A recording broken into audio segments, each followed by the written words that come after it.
Assalamualaikum warahmatullahi wabarakatuh. Selamat pagi. Saya Muhammad Nofri Zainuddin, peserta pelatihan dasar CPNS angkatan 10 dengan nomor daftar hadir 23. Di sini saya akan menyampaikan beberapa hal yang saya dapatkan setelah mengikuti pembelajaran materi isu-isu kontemporer di pelatihan dasar ini. Materi isu-isu kontemporer yang saya ikuti disampaikan oleh Pak Dr. Rahmat MA yang dalam fasilitasinya sangat banyak memberikan kami ilmu dan pemahaman baru mengenai isu-isu kontemporer itu sendiri. Metode pembelajaran sangat interaktif. Pak Rahmat juga memberikan kami waktu untuk berdiskusi antar sesama dalam suatu isu yang telah ditentukan, yaitu mengenai radikalisme. Agar kami sebagai seorang ASN mampu memahami konsepsi perubahan dan perubahan lingkungan strategis melalui isu-isu strategis kontemporer sebagai wawasan strategis PNS dengan menyadari pentingnya modal insani dengan menunjukkan kemampuan berpikir kritis dalam menghadapi perubahan lingkungan strategis dalam menjalankan tugas jabatan sebagai PNS profesional pelayan masyarakat. Ada beberapa hal yang saya dapatkan dari pembelajaran isu-isu kontemporer, diantaranya yaitu tentang filosofi perubahan. Menurut George Bernard Shaw, seorang novelis, kritikus, politikus, dan orator dari Irlandia, kemajuan tidak akan terjadi jika tidak dibarengi dengan perubahan, dan siapapun yang tidak bisa merubah cara pandang, mereka tidak akan merubah apapun.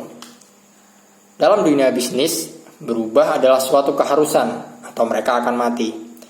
Begitupun juga dalam dunia pemerintahan, kita harus berubah atau kita akan kehilangan kepercayaan publik.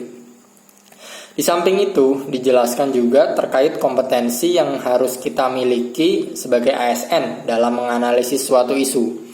Di antaranya, yang pertama adalah environmental scanning, yaitu kita harus peduli terhadap masalah di lingkungan organisasi dan mampu memetakan hubungan kausalitas.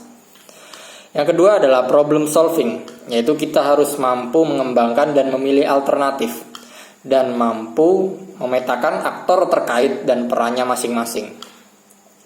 Lalu kemudian yang ketiga adalah analisis, yaitu kita harus mampu berpikir konseptual, mampu mengidentifikasi implikasi atau dampak atau manfaat dari sebuah pilihan kebijakan atau program atau kegiatan ataupun juga tahapan kegiatan.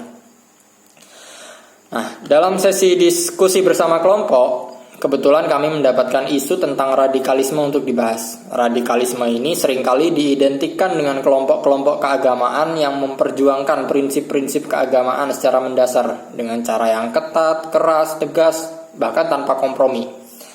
Setelah kami analisis, ternyata banyak penyebab radikalisme dapat terjadi di negeri.